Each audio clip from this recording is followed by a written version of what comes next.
भगवते वासुदेवाय। ओम नमो भगवते वासुदेवाय। ओम नमो भगवते वासुदेवाय। नारायणं नमस्कृत्य नरं चैव नरोत्तमं देवीं सरस्वतीं व्यासं ततो जयमुदीरयेत्। नष्टप्रायेषु भद्रेषु नित्यं बाहवदसेवया भगवती उत्तमश्लोके भक्तिर्भवती नैष्टुकी। निगमकल्पतरोर्गलितं फलं सुखमुखातमृतद्रवसंयुतं पिबत बाहवतं रसमालयं मुहुरहो रसिका भुवि भावुकाः। ॐ अज्ञानतिमिरान्धस्य ज्ञानाञ्जनशलाकया चक्षुरुन्मिलितं येन तस्मै श्रीगुरवे नमः। श्रीचैतन्यमनोभीष्टं स्थापितं येन भूतले स्वयं रूपः कदा माह्यं ददाति स्वपदान्तिकम्। वन्देऽहं श्रीगुरो श्रीयुतपदकमलं श्रीगुरून् वैष्णवांश्च श्रीरूपं साग्रजातं सहगण रघुनाथान्वितं तं सजीवं साद्वैतं सावधूतं परिजनसहितं कृष्णचैतन्यदेवं श्रीराधा कृष्णपादान् सहगण ललिता श्रीविशाखान्वितांश्च। हे कृष्ण करुणा सिन्धो दीनबन्धो जगत्पते गोपेश गोपिका कान्त राधा कान्त नमोऽस्तु ते। तप्त काञ्चन गौराङ्गी राधे वृन्दावनेश्वरी वृषभानुसुते देवी प्रणमामि हरिप्रिये। वाञ्छाकल्पतरुभ्यश्च कृपा सिन्धुभ्य एव च पतितानां पावनेभ्यो वैष्णवेभ्यो नमो नमः। नमो विष्णुपादाय कृष्णप्रेष्ठाय भूतले श्रीमते भक्तिवेदान्त स्वामिन्निति नामिने। नमस्ते सारस्वते देवे गौरवाणी प्रचारिणे निर्विशेष शून्यवादी पाश्चात्य देशधारिणे। जय श्री कृष्ण चैतन्य प्रभु नित्यानंद श्री अद्वैत गदाधर शिवासादि गौर भक्तवृंद। हरे कृष्णा कृष्ण कृष्णा हरे हरे हरे राम राम राम हरे हरे। मूकं करोति वाचालं पङ्गुं लङ्घयते गिरिं यत्कृपातमहं वन्दे श्रीगुरुं दीनधारिणं परमानन्दं माधवं श्रीचैतन्यमीश्वरम्। हरिः ओं तत्सत्। कथाञ्चन स्मृते यस्मिन् दुष्करं स्मरं भवेत् स्मरेति प्रीतं च श्रीचैतन्यं नमामितं। ஹரே கிருஷ்ணா. நேற்று நம்ம கிருஷ்ணா. பார்த்த பாகவதத்துல இருந்து ஏதாவது பாயிண்ட்ஸ் ஞாபகம் இருக்கா, சொல்லலாமா? ஹரே கிருஷ்ண மாதாஜி. ஹரே நமஸ்காரம் கிருஷ்ணா. மாதாஜி. நமஸ்காரம் மாதாஜி. மாதாஜி. ஹரே கிருஷ்ணா. நேத்து இந்த 7.14 ஸ்லோகம், பௌதிக சக்தியை நம்மளோட முயற்சினால வெல்ல முடியாது. பகவான், அதுவும் பகவானோட சக்தி தான், அவரோட கருணையினால மட்டும்தான் நம்ம பௌதிக சக்தியை வெல்ல முடியும் அப்படின்னு சொன்னோம். Very good. Hare Krishna Mataji. Yes Mataji. பலராமரை பத்தி, பலராமர் பரமபுருஷருக்கு ஏதாவது அவரோட கருணையாலதான் பக்தி பெற முடியும்னு சொல்லி நேற்று பார்த்தோம் இல்லையா? அதே பலராமர் தான் நித்யானந்த பிரபுவா வந்திருக்கார். நித்யானந்த பிரபுடைய கருணை இல்லாம சைத்தன்ய மகாபிரபுவோட கருணையை நம்மளால பெற முடியாது. Okay, thank you Mataji. பக்தியுடன் பகவானிடம் முழுமையாக சரணடைந்தால் சுலபமாக மாயையை வென்றுவிட இயலும். மாயைங்கிறதுல வெரி குட். ஸோ தைவிகி ஏஷா குணமயி. தேங்க்யூ பிரபு. இன்னைக்கு நம்ம ஸ்லோகம் போலாமா? ஸ்ரீமத் பாகவதம் முதல் ஸ்கந்தம் அத்தியாயம் 14 ஸ்ரீ கிருஷ்ணரின் மறைவு. அதான் நம்ம பார்த்துட்டு இருக்கோம். ஸோ யுதிஷ்ட மகாராஜருடைய கேள்விகளை தான் நம்ம பார்த்துட்டு இருக்கோம். அவர் ஒவ்வொருத்தரை பற்றியும் நலம் விசாரிக்கிறார். ஸோ இன்னைக்கு 34வது பதம் பார்க்க போறோம். பகவான் அபி கோவிந்தோ பிரம்மண்யோ பக்தவத்சலக கஷ்டித் புரே சுதர்மாயாம் சுகம் ஆஸ்தே சுக்ருத் விருத்தக. ஸோ இங்கே பகவானை பற்றி சொல்லும்போது பல ஒரு புகழாரங்களை சொல்றார். பகவான் அப்படி கோவிந்தோ பிரம்மண்யோ பக்தவத்சல. பகவான் எப்பவுமே பக்தவத்சலன். பகவான் பக்தர்களுக்கு ரொம்ப பிரியமானவர். பக்தர்கள் பகவானுக்கு ரொம்ப பிரியமானவங்க. ஆனா சில பேர் பகவத்கீதை யோகத்தை பேசுது, ஞானத்தை பேசுது அப்படின்னா, அப்ப பகவான் ஞானி வத்சல, யோகி வத்சல அப்படிலாம் சொல்லப்பட்டிருக்கணும்ல. எங்கேயாவது கேள்விப்பட்டிருக்கோமா அந்த மாதிரி? எங்கேயாவது கிடையாது. பகவான் பக்த வத்சலன். ஸோ பக்தர்களுக்குத்தான் பகவான் ரொம்ப ரொம்ப பிரியமானவர். பகவானுக்கு பக்தர்கள் ரொம்ப பிரியமானவங்க. ஸோ அதனால இங்க கோவிந்தர் அப்படின்னா பகவான் புலன்களுக்கும் பசுக்களுக்கும் இன்பம் அளிக்கக்கூடியவர். பிரம்மண்யம், நமோ பிரம்மண்ய தேவாய கோ பிராமண ஹிதாய ஜெகதிதாய கிருஷ்ணாய கோவிந்தாய நமோ நமகன்னு சொல்லப்படுது. அதே தான் இங்க சொல்றார், பகவான் அப்படி கோவிந்தோ அப்படின்னு சொல்றார். அவர் எப்படி இருக்காராம், கஷ்டித் புரே சுதர்மாயாம். சுதர்மா அப்படிங்கிற சபை, அது இந்திரனுடைய சபை, அதையும் கொண்டு வந்துட்டார். மொழிபெயர்ப்பு பொருளுரை வழங்கியவர் தேவதராச பக்திவேதாந்த சுவாமி ஸ்ரீல பிரபுபாத் கி ஜெய். பசுக்களுக்கும் புலன்களுக்கும் பிராமணர்களுக்கும் இன்பம் அளிப்பவரும் பக்தர்களிடம் மிகவும் அன்பு கொண்டவருமான பகவான் ஸ்ரீ கிருஷ்ணர் துவாரகாபுரியில் பக்தர்களாலும் நண்பர்களாலும் சூழப்பட்டவராய் சுகமாக இருக்கிறாரா? எதுக்காக இந்த கேள்வி கேட்கணும்? பகவானுடைய சௌக்கியத்தை எதுக்காக கேட்கணும்? இல்லையா? பகவானுக்கு என்ன குறை? அவர் பரமபுருஷ பகவான் ஆச்சே, அவருடைய சௌக்கியத்துக்கு ஏதாவது குறை இருக்கா என்ன? எப்படி ஆழ்வார் பல்லாண்டு பாடினாரோ அந்த மாதிரி தான் பக்தர்களுக்கு பகவான் ரொம்ப ரொம்ப பிரியமானவரா இருக்கார். அதனால அதை பத்தி பகவானை பத்தி இங்க துஷ்ட மகாராஜர் கேள்வி கேட்கிறார். மைத்திலி மாதாஜி படிக்கிறீங்களா? ஹரே கிருஷ்ணா. ஹரே கிருஷ்ணா. ஸ்ரீல பிரபாக்கு ஜெய். ஸ்ரீகிருஷ்ணர் இங்கு குறிப்பிட்ட பதத்தில் பகவான் கோவிந்தன், பிரம்மண்ய மற்றும் பக்த வச்சல என்றெல்லாம் விவரிக்கப்படுகிறார். அவர் ஸ்வயம் பகவான் எனப்படும் மூல முழுமுதற் கடவுள் ஆவார். அவரிடம் செல்வங்கள், சக்தி, அறிவு, அழகு, புகழ் மற்றும் துறவு ஆகிய அனைத்தும் பூரணமாக உள்ளன. அவருக்கு சமமாகவோ அவரை விட உயர்ந்ததாகவோ யாரும் இல்லை. அவர் பசுக்களுக்கும் புலன்களுக்கும் இன்பம் அளிப்பதால் கோவிந்தன் எனப்படுகின்றார். பக்தி தோண்டால் புலன்கள் தூய்மை அடைய பெற்றவர்களால் அவருக்கு உண்மையான தொண்டு செய்து உன்னதமான ஆனந்தத்தை பெற முடியும். தூய்மை பெறாத ஆனால் பொய்யான புலன் இன்பத்தால் அவன் மாயைக்குட்பட்டு புலன்களுக்கு தொண்டனாகி விடுகிறான். எனவே நமது சொந்த நன்மைக்கு அவரது பாதுகாப்பு நமக்கு தேவைப்படுகிறது. பகவான் பசுக்களையும் பிராமண பண்பாட்டையும் பாதுகாப்பவர் ஆவார். சிறை கைதிகள் நேரடியாக அரசரின் பாதுகாப்பில் இல்லாமல் அரசரின் கண்டிப்பான பிரதிநிதியின் பாதுகாப்பில் இருக்கின்றனர். அதே போலவே பசு பராமரிப்பும் பிராமண பண்பாடு ஆகிய இரண்டும் ஒரு சமூகம் பகவானின் நேரடியான பாதுகாப்பில் இல்லை. இவ்விரண்டையும் சமூகத்தில் ஒரு பிரிவினராவது வெற்றியிருக்க வேண்டும். இல்லையெனில் மனிதனால் வெற்றியடைய முடியாது. பிராமண பண்பாட்டிலும் நம்முள் உறங்கிய நிலையில் இருக்கும் நற்குணங்களான சத்தியம், சமத்துவம், புலனடக்கம், பொறுமை, எளிமை, பொது அறிவு, உன்னத அறிவு மற்றும் வேத ஞானத்தில் உறுதியான நம்பிக்கை ஆகியவற்றை விருத்தி செய்து கொள்வதாலும் ஒருவரால் ஒரு பிராமணராகி பகவானை உள்ளபடி காண முடியும். பிராமண தகுதிகளை பெற்ற பின் ஒருவன் பகவானின் பக்தராக வேண்டும். இதனால் உரிமையாளர், எஜமானர், நண்பர், மகள் மற்றும் காதலர் உன்னதமான உறவு முறைகளில் பகவானுடன் நமக்குள்ள ஒரு குறிப்பிட்ட உறவு முறையின் மூலமாக அவரது அன்பை நம்மால் பெற முடியும். ஒரு பக்தர் மேற்கண்ட பிராமண தகுதிகளை விருத்தி செய்து கொள்வதால் பகவானின் உன்னத அன்பை அவரால் அடைய முடிகிறது. தகுதியுள்ள பிராமணரிடம் பகவான் அன்பு காட்டுகிறார். பொய் கௌரவம் உள்ள பிராமணரிடம் அல்ல. விறகிற்கும் மண்ணிற்கும் ஒரு உறவு இருக்கிறது என்றாலும் விறகு இல்லாமல் வெறும் மண்ணை கொண்டு தீ மூட்ட முடியாது. அதே போலவே ஒரு பிராமணரை விட குறைவான தகுதிகளை பெற்றிருப்பவர்களால் பகவானுடன் எந்த உறவையும் ஸ்தாபித்துக் கொள்ள முடியாது. பகவான் பரிபூர்ணமானவர் என்பதால் அவரது நலனை பற்றிய கேள்விக்கு இடமில்லை. எனவேதான் யுதிஷ்டர் இதை பற்றி விசாரிக்கவில்லை. பக்தர்கள் கூடும் அவரது வசிப்பிடமான துவாரகாபுரியை மட்டுமே அவர் விசாரித்தார். பக்தர்கள் கூடும் இடங்களில் மட்டுமே பகவான் வசிக்கிறார். பரம சத்தியத்தை அவர்கள் புகழ்வதைக் கண்டு ஆனந்தம் அடைகின்றார். யுதிஷ்ட மகாராஜர் துவாரகாபுரியில் உள்ள பக்தர்களை பற்றியும் அவர்களது புண்ணிய செயல்களை பற்றியும் அறிய விரும்பினார். ஹரே கிருஷ்ணா மாதாஜி. ஹரே கிருஷ்ணா. ஸோ இங்க ஒரு சின்ன கரெக்ஷன் இருக்கு, அந்த கரெக்ஷனை பண்ணிக்கோங்க. அதாவது ஒரு உவமை இங்க கொடுக்கப்பட்டிருக்கு. சிறை கைதிகள் நேரடியாக அரசரின் பாதுகாப்பில் இல்லாமல் அரசரின் கண்டிப்பான பிரதிநிதியின் பாதுகாப்பில் இருக்கின்றனர். அதுக்கப்புறம் பாத்தீங்கன்னா அதே போலவே பசு பராமரிப்பும் பிராமண பண்பாடு ஆகிய இரண்டும் ஒரு சமூகம் பகவானின் நேரடியான பாதுகாப்பில் இல்லை. அந்த வார்த்தைக்கு ஏதாவது அந்த வரிக்கு எதுவும் அர்த்தமே கிடையாது இல்லையா? ஸோ அங்க என்ன விட்டு போயிருக்கு அப்படின்னாக்க, அதே போலவே பசு பராமரிப்பும் பிராமண பண்பாடு ஆகிய இரண்டும் இல்லாத ஒரு சமூகம், இந்த இரண்டும் இல்லாத ஒரு சமூகம் பகவானுடைய நேரடியான பாதுகாப்பில் இல்லை. அப்போ யாருடைய பாதுகாப்புல இருக்காங்க அந்த சமூகம் அப்படின்னா, கண்டிப்பான பிரதிநிதி யாரு?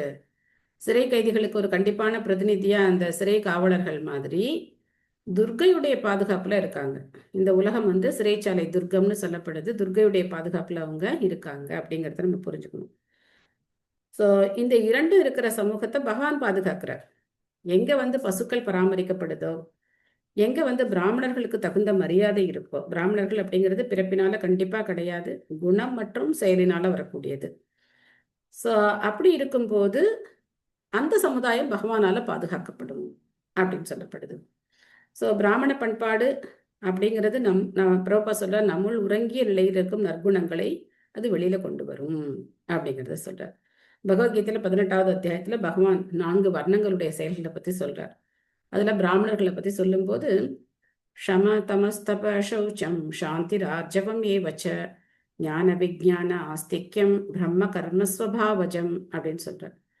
பிரம்ம கர்ம ஸ்வபாவஜம், பிராமணர்களுடைய அந்த ஸ்வபாவம், அவர்களுடைய குணம், அவர்களுடைய செயல் அப்படிங்கிறத சொல்றார். ஸோ யாரால பகவானை புரிஞ்சுக்க முடியும்? அதையும் பிரபாத் முன்னாடி சொல்றார். யார் வந்து புலனின்பத்துல ஈடுபடாம யார் பகவானுக்கு பக்தி பண்ணணும் அப்படின்னு இருக்காங்களோ அவங்களால தான் பகவானை புரிஞ்சுக்க முடியும். அப்புறம் இந்த உறவு நிலைகள் இதை பற்றிலாம் நம்ம பார்க்குறோம். ஸோ அதனால பகவானை பற்றி இங்கே வந்து கேட்கலை அப்படின்னு சொல்கிறார். பகவானுடைய இந்த க்ஷேம லாபத்தை அவர் கேட்கலை, மற்றவர்களுடைய அவங்கெல்லாம் மற்ற துவாரகபுரியில் இருக்கிற மற்றவங்கெல்லாம் எப்படி இருக்காங்கன்னு தான் கேட்டிருக்கார் அப்படின்னு சொல்கிறார். ஸோ அப்படியே கேட்டிருந்தா கூட அதில் தவறும் கிடையாது. ஏன்னா அன்பின் மிகுதியினால பக்தர்கள் பகவானுக்கே வந்து பாதுகாப்பு கொடுக்குறாங்க. நம்ம வந்து அவர் கிளம்பி போகும்போது கூட பார்த்தோம், துவாரகைக்கு முதல்ல கிளம்பி போகும்போது யுதிஷ்டிர மகாராஜர் இவ்வளவு பாதுகாப்போட அனுப்பி வச்சார் அப்படின்லாம் நம்ம வந்து பார்த்தோம். ஸோ இதை பற்றிலாம் இப்போ இங்கே கேட்டிருக்கார் அப்படிங்கிறத நம்ம பார்க்குறோம். அடுத்த ஸ்லோகம் 35, 36. மங்களாய ச லோகானாம் க்ஷேமாய ச பவாய ச ஆஸ்தே யது குலாம் போதாவ் ஆத்யோ அந்த சக புமான் யத் பாஹு தண்டகுப்தாயாம் ஸ்வபுர்யாம் யாத் யதவோர்ச்சிதாக கிரீடந்தி பரமானந்தம் மகாபௌருஷிகா இவ. அனுபவிப்பவரான மூல முழுமுதற் கடவுளும் ஆதியான பகவான் அனந்தராகிய பலராமரும் முழு பிரபஞ்சத்தின் நன்மைக்காகவும் பாதுகாப்புக்காகவும் மற்றும் பொதுவான முன்னேற்றத்துக்காகவும் எது வம்சம் என்னும் சமுத்திரத்தில் தங்கியிருக்கின்றனர். மேலும் பகவானுடைய கரங்களால் பாதுகாக்கப்படும் எது வம்சத்தினர் ஆன்மீக உலக வாசிகளைப் போல் வாழ்வை அனுபவிக்கின்றனர். ஸோ எது வம்சத்தில் இருக்கிறவங்கெல்லாம் வந்து சாதாரணவங்க கிடையாது. அவங்க பகவானுடைய நெருக்கமான சகாக்கள், ஆன்மீக உலகத்திலேருந்து வந்தவங்க. அதே மாதிரி இந்த பௌதிக உலகத்திலையும் அவங்க வந்து ஆன்மீக உலகத்தில் இருக்கிற மாதிரி தான் ரொம்ப ஆனந்தமாக இருக்காங்க அப்படின்னு இங்கே வந்து யுதிஷ்டிர மகாராஜர் சொல்றார். கணிகா மாதாஜி படிக்கிறீங்களா? எஸ் மாதாஜி. ஹரே கிருஷ்ணா. ஹரே கிருஷ்ணா. பக்தி வேதாந்த ஸ்ரீ பிரபுபாதா பூஜை. பொருளுரை. முன்பே பலமுறை நாம் விளக்கியிருப்பது போல் பரம புருஷ பகவானாகிய விஷ்ணு ஒவ்வொரு பிரபஞ்சத்திலும் இரு உருவங்களில் வாழ்கிறார். ஒன்று கர்ப்போதக சாயு விஷ்ணு மற்றும் சீரோதக சாயு விஷ்ணுவிற்கு பிரபஞ்சத்தில் வடக்கு திசையில் உள்ள உச்சியில் அவரது சொந்த கிரகம் உள்ளது. அங்குள்ள பார்க்கடலில் பலதேவரின் அவதாரமான அனந்தனின் மீது பகவான் சயனத்தில் இருக்கிறார். இவ்வாறாக யுதிஷ்டிர மகாராஜன் யது வம்சத்தை பார்க்கடலுடனும் ஸ்ரீ பலராமரை பகவான் ஸ்ரீ கிருஷ்ணர் வசிக்கும் அனந்தனுடனும் ஒப்பிட்டுள்ளார். மேலும் துவாரகாபுரி வாசிகளை முக்தி அடைந்த வைகுண்ட லோக வாசிகளுடன் அவர் ஒப்பிட்டுள்ளார். பௌதீக வானத்திற்கப்பால் நம் கண்களால் காண முடியாத வெகு தூரத்தில் 7 வகையான பிரபஞ்ச மூடிகளுக்கும் அப்பால் காரண சமுத்திரம் உள்ளது. அதில் எண்ணற்ற பிரபஞ்சங்கள் காற்பந்துகளைப் போல் மிதந்து கொண்டிருக்கின்றன. இந்த காரண சமுத்திரத்திற்கும் அப்பால் பிரம்மஜோதி எனப்படும் எல்லையற்ற ஆன்மீக வானம் உள்ளது. இந்த பிரம்ம ஜோதிக்குள் எண்ணில் அடங்காத ஆன்மீக கிரகங்கள் உள்ளன. அவை வைகுண்ட லோகங்கள் எனப்படுகின்றன. ஒவ்வொரு வைகுண்ட லோகமும் ஜட உலகில் உள்ள மிகப்பெரிய பிரபஞ்சத்தை விட பன்மடங்கு பெரியதாகும். மேலும் அவை ஒவ்வொன்றிலும் பகவான் விஷ்ணுவை போலவே காணப்படும் எண்ணற்ற வாசிகள் உள்ளனர். இந்த வாசிகள் மகா பௌருஷர்கள் அல்லது பகவானின் நேரடி தொண்டில் ஈடுபட்டுள்ள பக்தர்கள் என்று அழைக்கப்படுகின்றனர். அக்கிரகங்களில் அவர்கள் எவ்வித துன்பமும் இல்லாமல் மகிழ்ச்சியுடன் வாழ்கின்றனர் என்றும், பூரண இளமையுடன் வாழும் அவர்கள் பிறப்பு, இறப்பு, மூப்பு மற்றும் நோய் ஆகியவற்றின் பயம் இல்லாமல் முழு ஆனந்தத்துடனும் அறிவுடனும் வாழ்வை அனுபவிக்கின்றனர். துவாரகாபுரி வாசிகள் பகவானோடு மிகவும் மகிழ்ச்சியாக இருப்பதால் அவர்களை வைகுண்டத்தின் மகா பௌருஷிகர்களுடன் யுதிஷ்டர் ஒப்பிட்டுள்ளார். பகவத்கீதையில் வைகுண்ட லோகங்களை பற்றிய பல குறிப்புகள் உள்ளன. அவை மத் தாமம் அல்லது பகவானின் ராஜ்யம் என்று குறிப்பிடப்பட்டுள்ளன. ஹரி கிருஷ்ணா மாதாஜி. ஹரே கிருஷ்ணா. ஸோ 3 விஷ்ணுக்கள்ல காரணதகசாய் விஷ்ணு, கர்ப்பதகசாய் விஷ்ணு, க்ஷீரதகசாய் விஷ்ணு. இந்த 3 விஷ்ணுல காரணதகசாய் விஷ்ணு ஒத்தர் தான். அவர் காரணக்கடல்ல பள்ளி கொண்டு இருக்கார். அவர் ஒத்தர் தான். அவருக்கு லக்ஷ்மி தேவி கிடையாது, நாபியில அந்த தாமரை கிடையாது, பிரம்மா கிடையாது, அதெல்லாம் கிடையாது. அவருடைய விரிவங்கமான கர்ப்போதகசாயி விஷ்ணு ஒவ்வொரு பிரபஞ்சத்துக்குள்ளேயும் நுழைகிறார். அதாவது காரணதகசாயி விஷ்ணுடைய ரோமங்கள்லேருந்து பிரபஞ்சங்கள் வெளியில வருது. அந்த ஒவ்வொரு பிரபஞ்சத்திலையும் அவரே தன்னை விரிச்சுக்கிட்டு கர்ப்போதகசாயி விஷ்ணுவா உள்ள நுழைகிறார். ஸோ அதனால ஒவ்வொரு பிரபஞ்சத்திலையும் யார் இருக்கா? கர்ப்போதகசாயி விஷ்ணு இருக்கார். அதுக்கப்புறம் ஒவ்வொருடைய இதயத்திலையும் யார் இருக்கா? க்ஷீரோதகசாயி விஷ்ணு பரமாத்மாவா இருக்கார். சரியா? ஸோ அப்போ இந்த பிரபஞ்சத்துக்குள்ளே லோக்கல்ல ஒரு வைகுண்டமும் இருக்கு. மொத்தம் 3 விதமான வைகுண்ட லோகங்கள் இருக்கு. ஒன்று இந்த பிரபஞ்சத்துக்குள்ளே இருக்கு. அதுக்கப்புறம் இதுக்கு மேல இப்போ பிரபுபாதர் இங்க நமக்கு சொல்ற, அதாவது காரணக்கடல் அப்படிங்கிற கடல், நம்ம பார்க்குற இந்த பௌதிக உலகத்துல இருக்கிற கடல் கிடையாது இது. நம்ம பார்க்குறோம் இல்லையா, சென்னையில கூட கடல் இருக்கு, நல்லா பார்க்குறோம் இல்லையா, அந்த கடல் கிடையாது. காரணக்கடல் அப்படிங்கிறது இந்த பிரபஞ்சத்துக்கெல்லாம் அப்பால் இருக்கக்கூடிய கடல். அந்த கடல்ல தான் இந்த பிரபஞ்சங்கள் எல்லாம் ஒரு ஃபுட்பால் மாதிரி மிதந்துட்டு இருக்கான். அப்போ அந்த பிரபஞ்சத்துக்குள்ள பகவான் கர்ப்பதகசாயி விஷ்ணுவா நுழைகிறார். அந்த பிரபஞ்சத்துக்குள்ளே லோக்கல்ல ஒரு வைகுண்டம் இருக்கு. அதுக்கப்புறம் அதுக்கு அப்பால் இந்த திரைகள் எல்லாம் நம்ம பார்த்தோம் இல்லையா, 7 திரைகள் நம்ம பார்த்தோம். ஒன்னொன்னை விட 10 மடங்கு அதிகம் அப்படின்னு பார்த்தோம். அதுக்கு அப்பால் அதுக்கப்புறம் தான் பிரம்மஜோதி. பிரம்மஜோதியில எண்ணற்ற வைகுண்ட லோகங்கள் இருக்கு. ஒரு விஷ்ணுவுக்கும் ஒரு வைகுண்ட லோகம் இருக்கு. ஒவ்வொரு வைகுண்ட லோகமும் சைஸ் பல மடங்கு பெரியது. இங்க இருக்கிற பிரபஞ்சங்களை விட அது பல மடங்கு பெரியது. நம்ம ஜெய விஜயர்களை பத்தி பார்க்கும்போது 4 குமாரர்கள் வரும்போது அவங்க தடுத்து நிறுத்துறாங்க இல்லையா வாசல்ல. அப்போ பகவான் எப்படி வர்றாருன்னா, வைகுண்ட வாசலுக்கே ஃப்ளைட்ல வர்றார். வைகுண்ட வாசலுக்கு எதுல வர்றார்? பகவான் ஃப்ளைட்ல வர்றார். அப்போனா அது எவ்வளோ பெரிய வைகுண்ட லோகமா இருக்கும் அப்படின்னு நம்ம பார்த்துக்கலாம். அவர் வரதே ஃப்ளைட்ல வர்றார், வாசலுக்கு வர்றதுக்கு ஃப்ளைட்ல வர்றார். ஸோ அதனால இந்த பௌதிக உலகம் அப்படிங்கிறது ஆன்மீக உலகத்துல ஒரு சின்ன துளி மாதிரி தான். ஒரு பிரபஞ்சமே ஒரு துளி மாதிரி தான். இது மாதிரி எண்ணற்ற பிரபஞ்சங்கள் இருக்கு. ஸோ அந்த மாதிரி வைகுண்ட வாசிகளோட ஒப்பிட்டு துவாரகாபுரி வாசிகளை இங்கே யுதிஷ்ட மகாராஜர் சொல்றார். யத்பாத சுஸ்ருக்ஷண முக்கிய கர்மன சத்யாதயோத்வி அஷ்ட சகஸ்ரயோஷிதக நிர்ஜித்ய சங்கே த்ரிதசாம்ஸ்தத் ஆஷிஷோ ஹரந்தி வஜ்ராயுத வல்லபோச்சிதாக. சத்யபாமா முதலான துவாரகாபுரி ராணிகள் சேவைகளிலேயே மிக முக்கியமானதான பாத சேவையை பகவானுக்கு செய்து அவரை திருப்திப்படுத்துவதனாலேயே தேவர்களை தோற்கொடுக்கும்படி அவர்கள் பகவானை தூண்டினர். இவ்வாறாக வஜ்ராதயங்களை ஆள்பவருடைய மனைவிகளின் தனிப்பட்ட உரிமைகளையும் ராணிகள் அனுபவித்தனர். ஸோ இங்க இப்போ முக்கியமா என்ன லீலையை சொல்றாரு அப்படின்னாக்க, இந்த பாரிஜாத மரத்தை கொண்டு வந்தாங்க இல்லையா சொர்க்கலோகத்திலேருந்து, அந்த லீலையை பத்தி இங்க சொல்லப்படுது. இவங்க ஆசைப்பட்டாங்க சத்யபாமா. அதுக்காக பகவான் என்ன பண்ணார்? ஒரு பூ என்ன மரத்தையே கொண்டு வந்துடுறேன் அப்படின்னு சொல்லி இந்த பாரிஜாத மரத்தையே கொண்டு வந்து சத்யபாமாவோட தோட்டத்துல பகவான் வச்சுட்டார். ஸோ இங்கே உங்களை பத்தின விளக்கம் எல்லாம் சொல்லப்பட்டிருக்கு. செல்வகுமாரி மாதாஜி படிக்கிறீங்களா?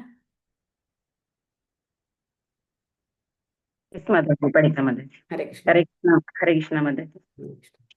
மொழிபெயர்ப்பு மற்றும் பொருளுரை வழங்கிய ஸ்ரீல பிரபுபாதருக்கு ஜெய். சத்யபாமா துவாரகையில் உள்ள பகவான் ஸ்ரீ கிருஷ்ணரின் முக்கிய ராணிகளில் ஒருத்தி. பகவான் ஸ்ரீ கிருஷ்ணர் நரகாசுரனை கொன்ற பின் அவருடைய அரண்மனையை காண சத்யபாமாவுடன் சென்றார்.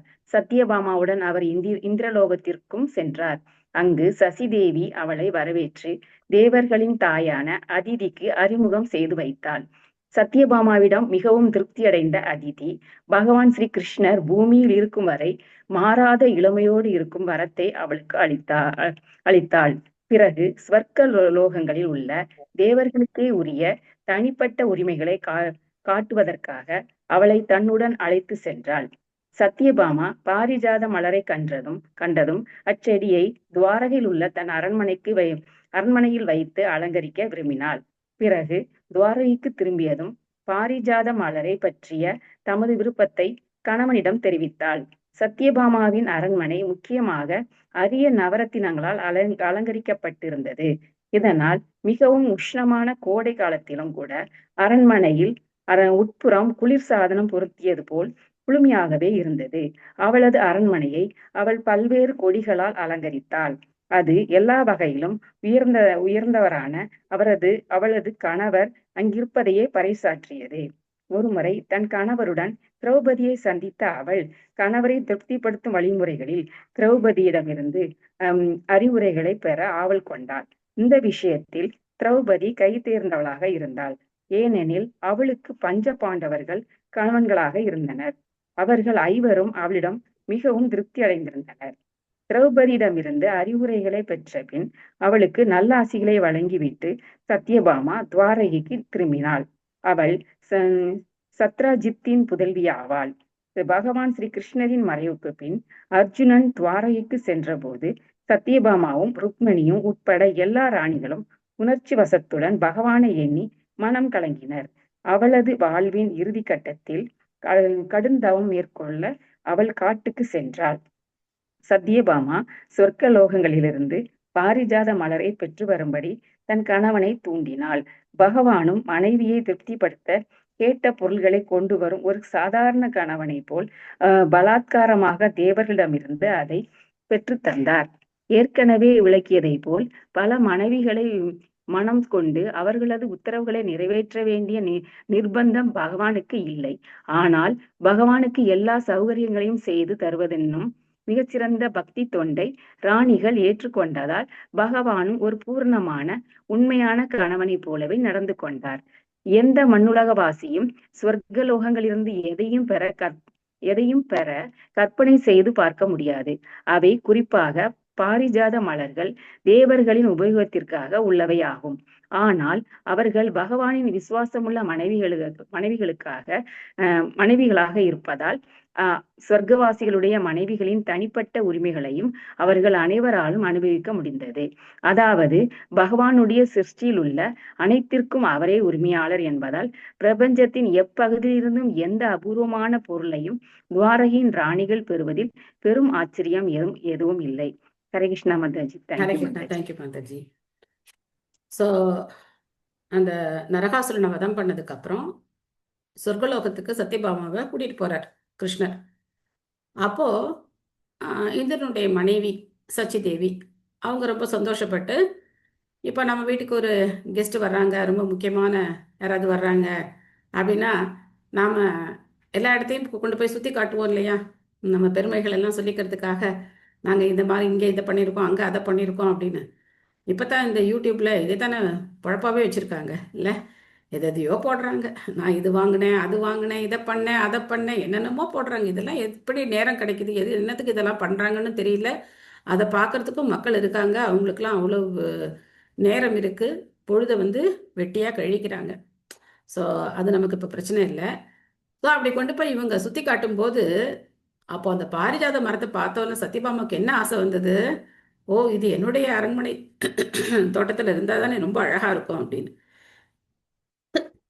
உடனே வீட்டுக்கு வந்தோடனே கிருஷ்ணர்கிட்ட சொல்கிறாங்க. அப்போ பிரபுபா சொல்கிறார், ஒரு சாதாரண கணவன் மனைவியோட சொல் பேச்சு கேட்டு உடனே அவருக்கு அந்த மனைவியை திருப்திப்படுத்தக்கூடிய ஒரு சாதாரண கணவனை போல கிருஷ்ணர் செயல்பட்டார் அப்படின்னு சொல்லி. ஆனால் இங்கே பார்த்தோம் அப்படின்னா ஸ்லோகத்தில் என்ன சொல்லப்பட்டிருக்கு அப்படின்னா, எத்பாத சுஷ்ருஷன முக்கிய கர்மனா, பகவானுடைய பாத சேவையில் அவங்க ஈடுபட்டிருந்தாங்க. பகவானுடைய தாமரை பாதங்களுக்கு எப்பவுமே சேவை செஞ்சுட்டு இருந்தாங்க. அந்த சேவையினால பகவான் என்ன பண்ணார்? சந்தோஷப்பட்டார். நம்ம முன்னாடியே பார்த்தோம், துவாரகபுரி ராணிகளை பத்தி பார்க்கும்போது பார்த்தோம், அவங்களுடைய அழகுனாலேயோ இல்ல பெண்மைக்குரிய தன்மையினாலேயோ அவங்களால பகவானை கவர முடியல. தங்களுடைய சேவையினால மட்டும்தான் அவங்க பகவானை கவர்ந்தாங்க அப்படின்னு சொல்லி பார்த்தோம். அதே மாதிரிதான் இங்கேயும் வந்து துஷ்ட மகாராஜர் சொல்றார், என் பாத சுசுஷன முக்கிய கர்மனா அப்படின்னு சொல்றார். சோ அதனால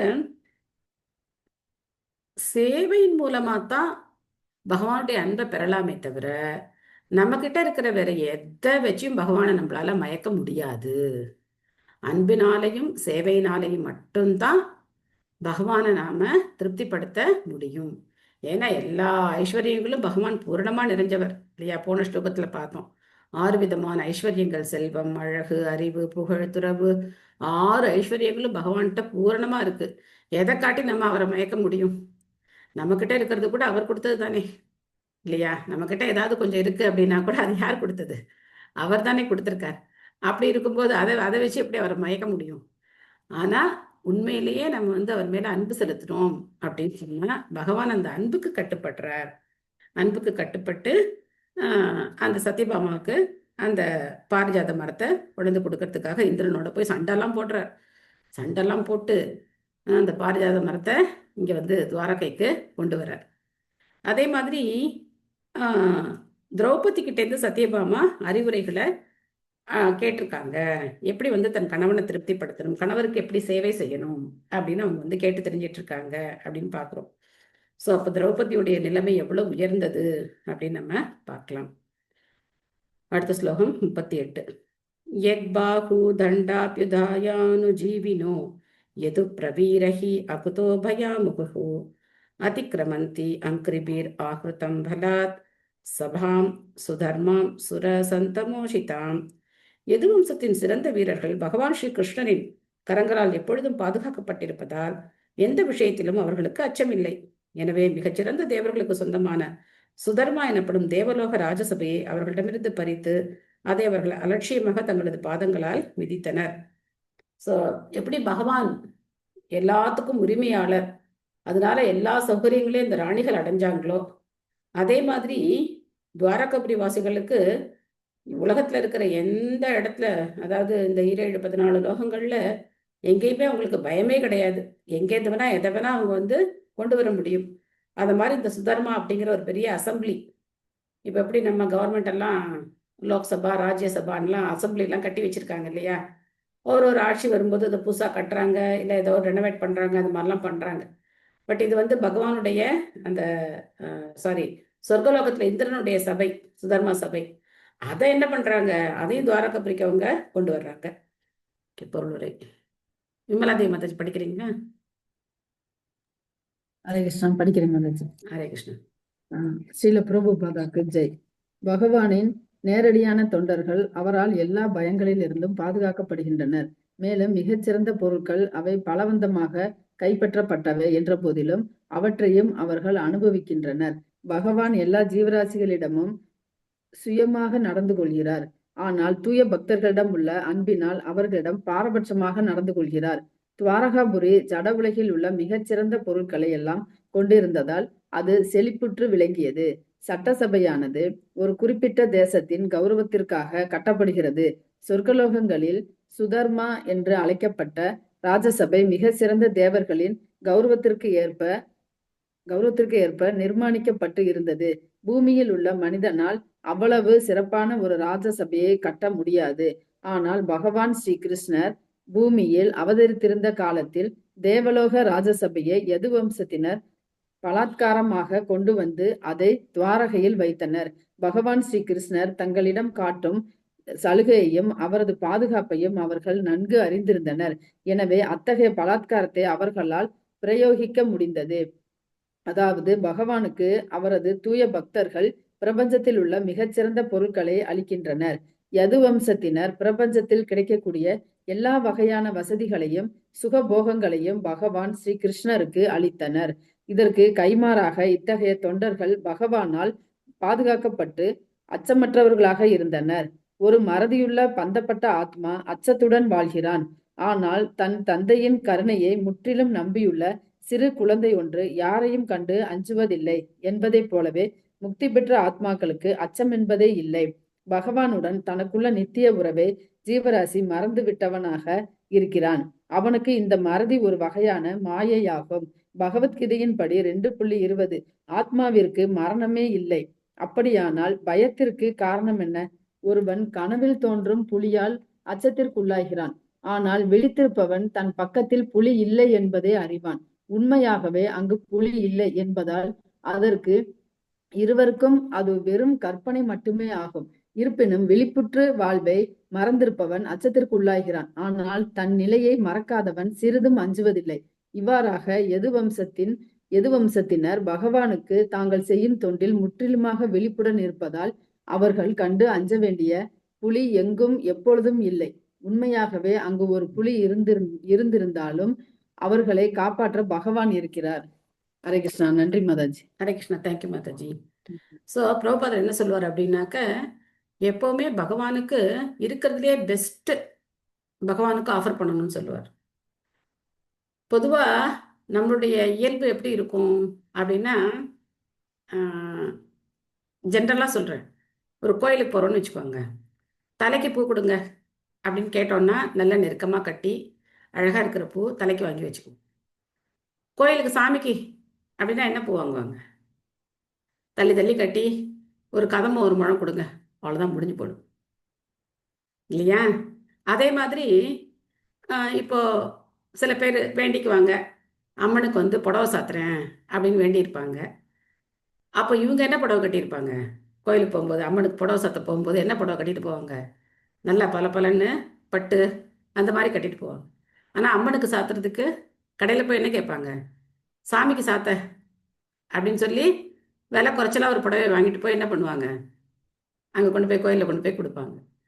ஸோ இதான் நம்மளுடைய மனநிலை. ஆனால் பிரபுபா சொல்ற பகவானுக்கு இருக்கிறதுலே பெஸ்ட் கொடுக்கணும் அப்படின்னு சொல்றார். எனக்கு என்ன அனுபவம்னா, நாங்கள் பட்டுப்புடவை வியாபாரம் பண்ணுறோம். அப்போ நிறைய பேர் வந்து யாகத்தில் போடுறதுக்காக பட்டு பிட்டு இருக்கான்னு கேட்பாங்க. நிறைய பேர் வந்து கேட்டு வாங்கிட்டு போவாங்க. பிட்டு இருந்தா கொடுங்க அப்படின்னு வாங்கிட்டு போவாங்க.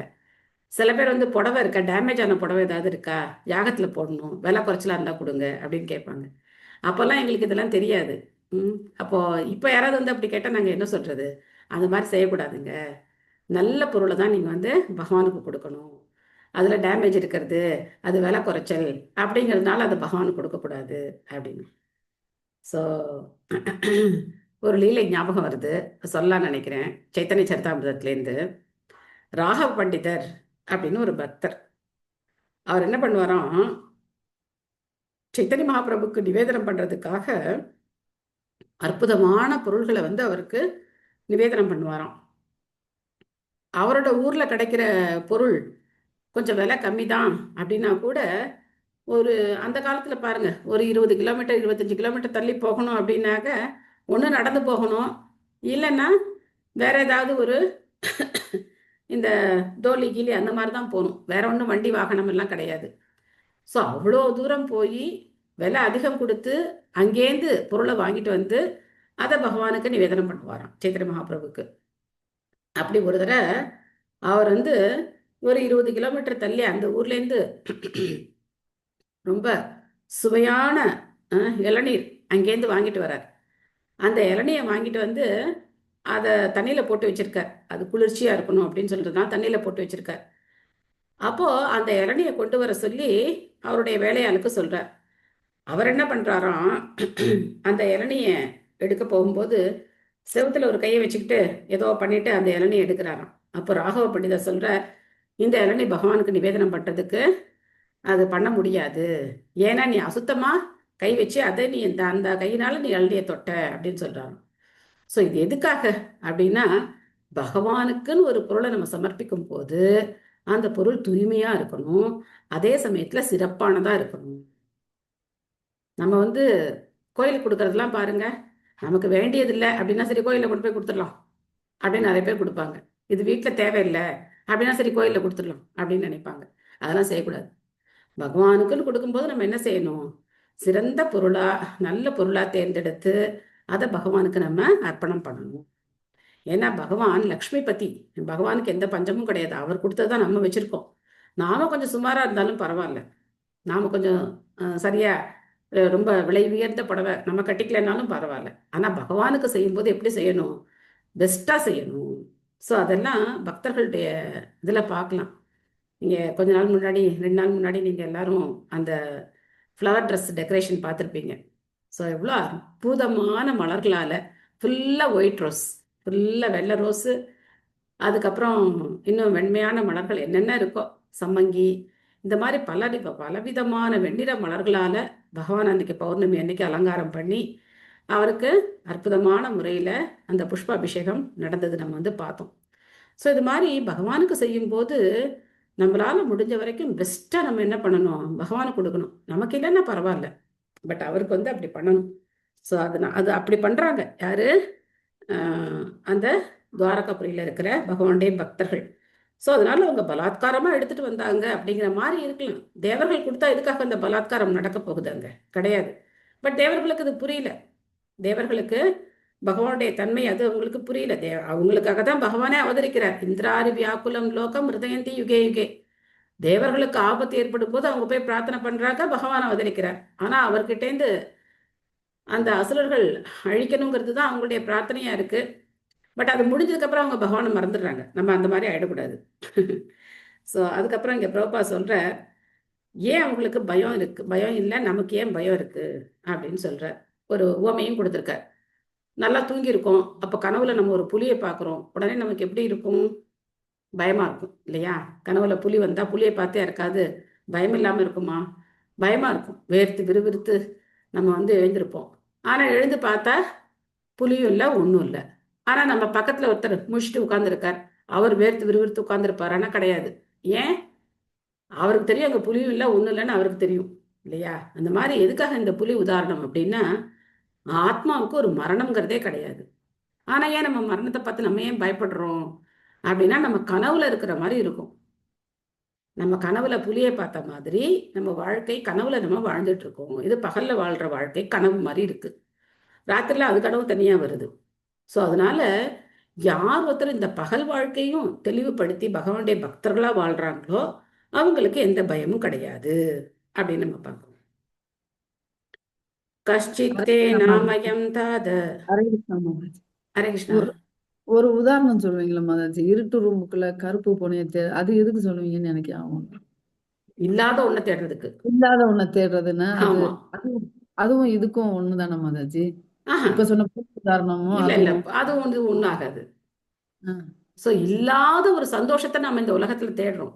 இந்த உலகத்துல சந்தோஷம் அப்படிங்கிறது கிடையவே கிடையாது. இந்த உலகத்துல உண்மையான ஆனந்தமோ சந்தோஷமோ கிடையாது. இல்லாத விஷயத்த நம்ம இங்க தேடுறோம், இது இங்க கிடைக்குமா? கிடைக்காது. கிடைக்கவே கிடைக்காது. அது எங்க இருக்கு? பகவானுடைய ஆன்மீக உலகத்துல தான் இருக்கு. இந்த உலகத்துல கிடைக்கும். எப்ப கிடைக்கும்னா நம்ம பகவானுடைய பக்தர்கள் ஆகும்போது அந்த ஆனந்தம் கிடைக்கும். கீர்த்தனம் பண்ணி பாருங்க, பகவானுடைய இந்த மாதிரி சாஸ்திரங்களை படிக்கிறது, நாம ஜபம், அதுல எல்லாம் கிடைக்கிற ஆனந்தம் இருக்கே, அதான் உண்மையான ஆனந்தம். நிலையான ஆனந்தம். ஆமா. இந்த அதுக்குதான் உதாரணம் வந்து பயத்துக்கான உதாரணம். ஓ, சரி சரி. அதுதான் இருட்டு ரூமுக்குள்ள கருப்பு பூனைன்றது, அது மகிழ்ச்சியை தேடுறோம், அது இங்க கிடைக்காதுன்றதுக்காக. சரி ஹரே கிருஷ்ணா. ஹரே கிருஷ்ணா. நன்றி மாதாஜி. ஹரிபோல். கஷ்டித்தே நாமயம் தாத பிரஷ்டதேஜ விபாசி மே அலப்தமானோ அபஜ்நாதக கிம்பா தாத சிரோஷிதக. அன்புள்ள சகோதரனே அர்ஜுனா, உனக்கு உடல் நலம் சரிதானா? நீ பொழிவிழந்தவன் போல் காணப்படுகிறாயே. நீண்ட காலமாக நீ துவாரகையில் தங்கியதால், பிறர் உன்னை அலட்சியத்தால் அவமரியாதை செய்ததால் இந்நிலை ஏற்பட்டதா? இதுக்கப்புறம் அவர் கேட்கிற கேள்விகள் எல்லாம் ரொம்ப முக்கியமா நாம கவனிச்சு பார்க்க வேண்டிய கேள்விகள். ஒவ்வொரு கேள்வியிலையும் ஆழ்ந்த அர்த்தம் இருக்கக்கூடிய கேள்விகள். இங்க என்ன கேட்கிறார்? இதெல்லாம் கேட்டதுக்கு அப்புறம், சரிப்பா, அவங்களுடைய சேம லாபம் எல்லாம் இருக்கட்டும், நீ ஏன் இப்படி இருக்க? உனக்கு உடம்பு எப்படி இருக்கு? உடம்பு ஏதாவது சரியில்லையா? ஏன் இப்படி முகம் அப்படி என்னமோ சொல்லுவாங்களே, கலை இழந்து போயிருக்கியே, ரொம்ப மூஞ்சி அப்படியே என்னமோ எதையோ இழந்தவன் போல இருக்கியே. அப்போ ரொம்ப நாள் அங்க தங்கினதுனால யாராவது உன்னை அவமரியாதை பண்ணிட்டாங்களா அப்படின்னா என்ன அர்த்தம்? இந்த கேள்விக்கு என்ன அர்த்தம்? என்ன அர்த்தம்? ரொம்ப நாள் யாராவது ஒரு விருந்தும் ஒருத்தவங்க வீட்டுல மருந்தும் போய் இருக்க 3 நாள், கூடாதுன்னு விருந்தும் மருந்தும் 3 நாள். ரொம்ப நாள் யார் வீட்லயும் போய் நம்ம இருக்கக்கூடாது. இருக்கக்கூடாது. அதான் அதுதான் அர்த்தம். விருந்தும் மருந்தும் 3 3 நாள் நாள் தான். சொல்லுவாங்கல்ல மாதாஜி. ஆமா. அதான். ஸோ நமக்கு வந்து எத்தனை நாளோ நம்ம காரியம் முடிஞ்சுதா ரொம்ப அவங்க சொல்லுவாங்க தான் இருந்து 4 நாள் இருந்து போங்களேன், என்ன இப்போ அவசரமா கிளம்பணுமா, சரி இந்த வாசல்ல வண்டி வந்த மாதிரி இருக்கு, இப்போ இருக்கலாம் நீங்க அப்படி சொல்லிட்டே இருப்பாங்க. வண்டி வந்துருச்சு, ஆட்டோ வந்துருச்சே அப்படிம்பாங்க. அப்போ நம்ம என்ன புரிஞ்சுக்கணும், இல்ல அது சும்மா ஒரு வார்த்தைக்கு சொல்றாங்க, சரி அன்பா சொல்றாங்க, அவ்வளவுதான். அவங்க சொல்றாங்களேன்னு சொல்லிட்டு அப்படியா சரிங்க இன்னொரு 4 நாள் எழுந்து போறேன் அப்படின்னு அவங்க முகம் தொங்கி போயிடும். அப்புறம் இது என்னடா அது வம்பா போச்சே அப்படின்னு சொல்லி. ஸோ எந்த இடமா இருந்தாலும் சரி நம்ம என்ன பண்ணக்கூடாது, ரொம்ப நாள்லாம் தங்கி யாருக்கும் தொந்தரவெல்லாம் கொடுக்கக்கூடாது. போனோமா வந்தோமா அப்படி நம்ம இருக்கணும். ஸோ அதனால உனக்கு இந்த மாதிரி ஏற்பட்டதா, அதனால நீ வந்து வாடி போயிருக்கியா அப்படின்னு கேட்குறேன். சாந்தி மந்திச்சு படிக்கிறீங்களா? மாதாஜி ஹரே படிக்கிறேன். கிருஷ்ணா. ஜீலபிரபவருக்கு ஜெய். பொருளுரை: அரசர் அர்ஜுனரிடமிருந்து துவாகை பற்றி பல கோணங்களில் விசாரித்தார். ஆனால் பகவான் ஸ்ரீகிருஷ்ணர் இருக்கும் வரை அங்கு அமங்கலமான விஷயம் எதுவும் நடந்திருக்க வாய்ப்பே இல்லை என்று அவர் முடிவு செய்தார். ஆனால் அதே சமயம் அர்ஜுனன் உடலின் பொலிவை இழந்தவராகவும் காணப்படுகிறார். இதனால் அரசர் இவரது சொந்த நலனை பற்றி விசாரித்ததுடன் பல முக்கிய கேள்விகளையும் கேட்டார். ஸோ இந்த கேள்விகள் எல்லாம் ரொம்ப முக்கியமான கேள்விகள். இதுலேருந்து நம்ம பல விஷயங்களை நாம வாழ்க்கை பாடமா நம்ம எடுத்துக்கணும். ஹரே கிருஷ்ணா மாதாஜி. நன்றி மாதாஜி. நன்றி மாதாஜி. கஷ்சின்னாபி ஹதோ பாவை சப்தாதிபீரமங்களைஹி ந தத்தம் முக்தம் வர்த்திப்ய ஆசையா யத் பிரதிஷ்ருதம். யாராவது உன்னை அன்பில்லாத வார்த்தைகளால் அழைத்தார்களா அல்லது உன்னை பயமுறுத்தினார்களா? கேட்டவருக்கு உன்னால் தானம் கொடுக்க முடியாமல் போயிற்றா அல்லது உன்னுடைய வாக்குறுதியை காப்பாற்ற இயலவில்லையா? ஸோ இதெல்லாம் நம்ம என்ன தெரிஞ்சுக்கணும், கண்டிப்பா நம்மளுடைய வாக்குறுதியை நம்ம காப்பாற்றணும். நம்ம ஒரு சொன்னோம் அப்படின்னா அதை நம்ம கண்டிப்பா எந்த காரணத்தினாலும் அதை வந்து நம்ம வந்து செய்யாம இருக்கக்கூடாது. அதே மாதிரி தகுந்த நபர்களுக்கு நாம தகுந்த இடத்துல தகுந்த நேரத்துல சரியான தான தர்மங்களை நாம வந்து செய்யணும்.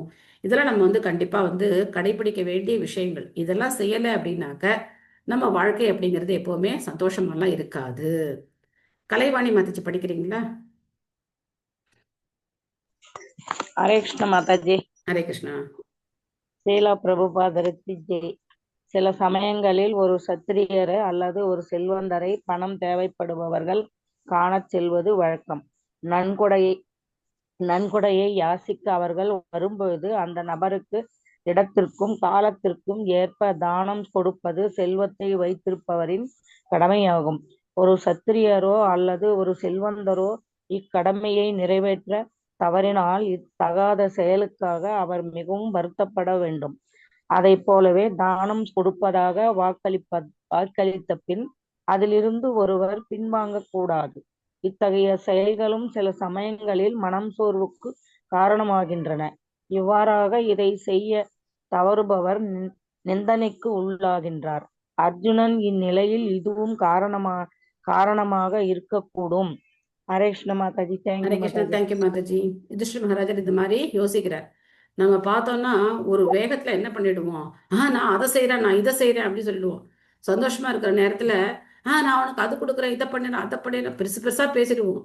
ஆனா அதுக்கப்புறம் நம்ம சூழ்நிலை மாறி போயிடும். அவர் வந்து கேட்கும்போது நம்ம என்ன சொல்லுவோம், அப்ப என்னமோ ஒரு வார்த்தை சொல்லிட்டேன் பார்க்கலாம் அப்படின்னு சொல்லுவோம். அடுத்த வந்து கேட்கும்போது இது கொஞ்சம் யோசிக்கணும்ப்பா, முடியாது போலதான் தெரியுது அப்படின்னு சொல்லி எப்படியாவது கழட்டி விடலான்னு பார்ப்போம்.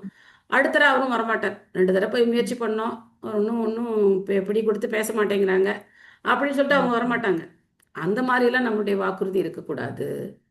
சொன்னா நம்ம என்ன பண்ணணும், சொன்ன மாதிரி நடந்துக்கணும். ரொம்ப முக்கியமான விஷயம். அப்படி நம்ம நடக்கலை அப்படின்னாக்க அதனுடைய பின் விளைவுகளை நாம அனுபவிக்க வேண்டி இருக்கும். அதனால ரொம்ப சந்தோஷமா இருக்கும்போதெல்லாம் என்ன பண்ணக்கூடாது, வாக்குறுதியெல்லாம் ரொம்ப கொடுக்கக்கூடாது, யோசிக்கணும். அதே மாதிரி கோபமா இருக்கும்போது என்ன பண்ணக்கூடாது, கண்ணா பின்னான்னு பேசவும் கூடாது. கோபமா இருக்கும்போது பேசவே கூடாது, கண்ட்ரோல் பண்ணிக்கணும். கோபமா இருக்கும்போது பேசணும்னா என்ன பேசுறோன்னே தெரியாது.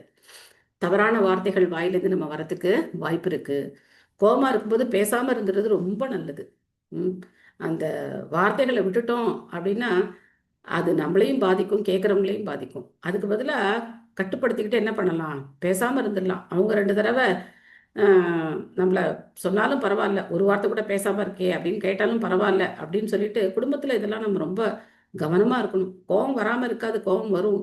பட் கோபம் வரும்போது பேசாமல் இருந்துடுறது நல்லது. பேசி அந்த வார்த்தைகளை வெளியில் சொல்லி அதனால வர பிரச்சனையை விட பேசாமல் இருக்கிறதுனால ரொம்ப பிரச்சனை வந்துடாது.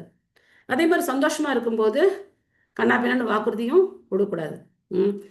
குழந்தை வந்து ரொம்ப அன்பாக வந்து சொல்லுது அப்படின்னு சொல்லிட்டு நான் உனக்கு அது வாங்கி கொடுக்குறேன், இது வாங்கி கொடுக்குறேன், அது வாங்கி கொடுக்குறேன்லாம் சொல்லிட்டு அதுக்கப்புறம் அது என்ன பண்ணும், எப்போ வாங்கி கொடுக்குறேன், எப்போ வாங்கி கொடுக்குறேன், எப்போ வாங்கி கொடுக்குறேன்னு கேட்டே இருக்கும்.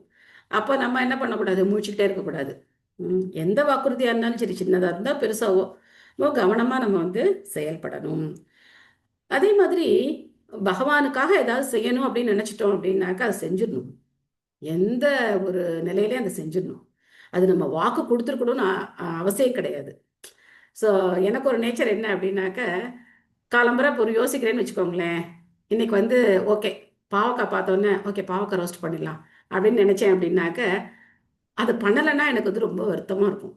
ஆஹா, இன்னைக்கு நம்ம கமிட் பண்ணோமே, பாவக்காய் ரோஸ்ட் பண்ணி உங்களுக்கு ஆஃபர் பண்ணேன்னு கமிட் பண்ணோமே, இன்னைக்கு பண்ண முடியாமல் போச்சு அப்படின்னு சொல்லி எனக்கு ரொம்ப வருத்தமாக இருக்கும். அதனால ரொம்ப ஜாக்கிரதையாக அது இது காய்கறி பார்த்தா கூட இன்னைக்கு என்ன பண்ணணும் அப்படின்னு நினச்சா கூட அதை அன்னைக்கு பண்ணலை அப்படின்னா ரொம்ப கஷ்டமாக இருக்கும். அது பகவான் இதயத்தில் பரமாத்மா வந்து கேட்டுட்டே இருக்காருல்ல, நான் இன்னைக்கு என்ன யோசிச்சிருக்கேன் அப்படின்னு கேட்டுட்டே இருக்காரு இல்லையா. அதை நம்ம அவருக்கு பண்ணாமல் அவருக்கு கொடுக்கல அப்படின்னா அது எப்படி இருக்கும். அதனால சின்ன சின்ன விஷயங்களா இருந்தாலும் சரி, அப்போதான் பகவானுக்கும் நமக்கு அந்த உறவு இருக்குன்னு நமக்கு புரியும். இல்லைன்னா அவர் எங்கேயோ இருக்கா, நம்ம எங்கேயோ இருக்கோம் அப்படிங்கிற மாதிரி நம்ம இருப்போம். அந்த உறவு எப்படி புரியும்னா, ஒவ்வொரு விஷயத்துலையும் நம்ம வந்து அவர் நம்ம கூட இருந்து நம்மளை பார்த்துட்டு இருக்கார் அப்படிங்கிறத நம்ம நினைக்கும் போது நமக்கு அது புரியும்.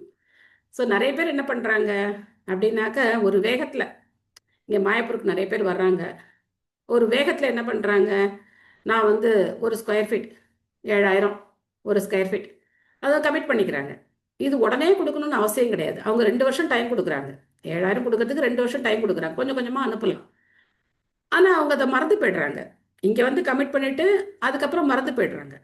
அதுக்கப்புறம் இதுக்குன்னே பக்தர்கள் இந்த மாதிரி எத்தனையோ பேர், லட்சக்கணக்கான பேர் வந்து கமிட் பண்ணிக்கிறாங்க. கோடிகளில் கூட கமிட் பண்ணிக்கிறாங்க. இத்தனை கோடி கொடுக்குறேன், அத்தனை கோடி கொடுக்குறேன்னு கூட கமிட் பண்ணிக்கிறாங்க. இந்த மாதிரி கமிட் பண்ணிக்கிறாங்க. இது எங்கே ஆரம்பிக்கும்னா இந்த 7,000 தான் ஆரம்பிக்கும். மற்றதெல்லாம் கமிட்மெண்ட் கிடையாது. அப்போது ஃபோன் பண்ணி கேட்கும்போது சில பேர் வந்து இல்லை இல்லை எங்களாலாம் பண்ணி கொடுக்க முடியாது, கேன்சல் பண்ணிக்கோங்க, சர்வசாதாரணமாக சொல்கிறாங்க. அது கேட்கும்போது எப்படி இருக்குது, மனசு கஷ்டமாக இருக்குது. ஸோ பகவானுக்காக கொடுக்குறோம் அப்படின்னு ஒத்துக்கிட்டோம், எப்படியாவது நம்ம கொடுக்கணும் இல்லையா. பகவானுக்கு எந்த தேவையும் கிடையாது, நம்ம கொடுத்து அவர் கோவில் வரப்போகிறதெல்லாம் கிடையாது. ஸோ அவர் வந்து சொல்கிறேனே, எல்லா உலகத்துக்கும் அவர் தான் அதிபதி, சர்வலோக மகேஸ்வரம், எல்லாத்துக்கும் அவர் தான் அதிபதி. அப்போ பகவான் இந்த மாதிரி கொஞ்ச நேரம் ஒரு ஆக்சிஜனை கட் பண்ணார்னா என்ன ஆகும், கொடுக்க மாட்டேன் அப்படின்னாருனா நம்ம கதி என்ன ஆகும் இல்லையா, யோசிச்சு பார்க்கணும். ஸோ நம்ம கமிட் பண்ணுறோமோ இல்லையோ, நம்மளால் முடிஞ்ச வரைக்கும் நம்ம பகவானுக்கு சேவை செய்யணும். உடல், மனம், வாக்கு, செல்வம், இது எல்லாத்தினாலையும் பகவானுக்கு சேவை செய்யணும். உடலால் பகவான் முன்னாடி விழுந்து வணங்கணும், மனதினால பகவானை நம்ம எப்பவும் நினைக்கணும், வாக்குனால பகவானுடைய பெருமைகளை பேசணும், பகவானுடைய நாமத்தை சொல்லணும், நம்ம கிட்ட இருக்கிற செல்வத்தினால பகவானுக்கு, பக்தர்களுக்கு சேவை செய்யணும். இது எல்லாமே பகவான் நமக்கு கொடுத்தது. இதை வச்சு நம்ம என்ன புலனின்பத்தை அனுபவிச்சு என்ன பண்ண போறோம் இல்லையா. ஸோ அதனால எந்த விதத்துலையும் நம்ம பகவானுக்கு சேவை செய்யறதுக்கு தயாரா இருக்கணும். ஸோ அதான் இங்க நம்ம வந்து தெரிஞ்சுக்கிறோம். ஸோ சத்திரியர்களுடைய, முக்கியமா கிரகஸ்தர்களுடைய கடமை பகவானுக்கு செய்யணுங்கிறது. கஷ்டித்வம் பிரம்மணம் பாலம் காம்பிரதம் ரோஹிணம் ஸ்திரியம் சரணோபஸ்ருதம் சத்வம் நாத்யாக்ஷி சரணப்பிரதக. அடுத்த கேள்விகள் பாருங்க. பிராமணர்கள், குழந்தைகள், பசுக்கள், பெண்கள் மற்றும் நோய்வாய்ப்பட்டவர்கள் போன்ற ஜீவன்களை எப்பொழுதும் காப்பவனாக நீ இருக்கிறாய். உன்னிடம் பாதுகாப்பை தேடி வந்த அவர்களுக்கு உன்னால் பாதுகாப்பு அளிக்க இயலவில்லையா? ஒரு சத்திரியனுடைய கடமை. இந்த 5 பேரும் பாதுகாக்கப்பட வேண்டியவர்கள். யார் யாரு, யார் யாரை பாதுகாக்கணும்?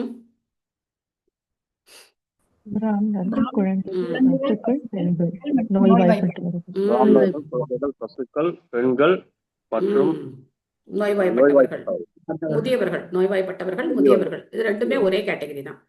ஸோ இவங்களை பாதுகாக்க வேண்டியது ஒரு சத்திரியனுடைய கடமை. ஆனா இன்னைக்கு கவர்மெண்ட் என்ன பண்ணுது பாருங்க, இவங்களுக்கெல்லாம் பாதுகாப்பு இருக்கா? பாதுகாப்பு கிடையாது. அதுக்காக கவர்மெண்ட் என்னை பாதுகாக்கணும் அப்படின்னு சொல்லிட்டு நடுராத்திரியில் போய் நான் தனியாக போய் ரோட்டில் போய் நின்னா அந்த மாதிரி காரியம் தான் இப்போ பண்ணிட்டு இருக்காங்க. இன்னைக்கு பெண்கள் என்ன பண்ணுறாங்க, யாரும் வந்து வீட்டில் இருக்கிறதுக்கு விரும்புறது கிடையாது. வெளியில் போய் வம்ப விலைக்கு வாங்கிட்டு வந்து அரசாங்கம் என்னை பாதுகாக்கலை அப்படின்னு சொல்கிறாங்க. அந்த மாதிரி பண்ணக்கூடாது. அவங்களுடைய நிலையில் அவங்கவுங்க இருக்கணும், அவங்கள அரசாங்கம் பாதுகாக்கணும். பொருளுரை சித்ரா மாதாஜி படிக்கிறீங்களா? ஹரே கிருஷ்ணா மாதாஜி. ஹரே கிருஷ்ணா. பொருளுரை வழங்கிய தெய்வத்திராசா பக்தி வேதாந்த சுவாமி பிரபுபாதருக்கு ஜெய். சமூக நன்மைக்காக பௌதீக மற்றும் ஆன்மீக அறிவுகளில் ஆராய்ச்சியை மேற்கொண்டுள்ள பிராமணர்கள் அரசரால் பாதுகாக்கப்பட வேண்டியவர் ஆவார். அதை போலவே நாட்டில் உள்ள குழந்தைகள், பசுக்கள், நோயாளிகள், பெண்கள் மற்றும் முதியவர்கள் ஆகியோருக்கும் அரசாங்கத்தின் அல்லது சத்திரிய அரசரின் பாதுகாப்பு தேவைப்படுகிறது. இத்தகைய ஜீவன்கள் சத்திரியர்களால் அல்லது அரசாங்கத்திற்கு பெரிய அவமானம் என்பதில் சந்தேகமில்லை. இத்தகைய விஷயங்கள் உண்மையாகவே அர்ஜுனனுக்கு ஏற்பட்டிருக்குமானால் அதை யுதிஷ்டிரர் அதிக விரும்பினார். ஹரே கிருஷ்ணா. இதை செய்யலை அப்படின்னா அவங்களுக்கு பெரிய அவமானம். சத்திரியர்களுக்கு இதை செய்யலைன்னா அவங்களுக்கு மிகப்பெரிய அவமானம்.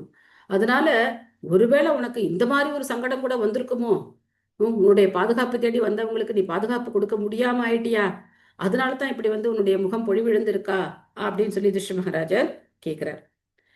கஷ்டித்வம் நாகமோகம் யாம் கம்யாம் வா சத்கிருதாம் ஸ்திரியம் பராஜிதோ வாத பவான் நோ தமை நாசமை பதிஹி.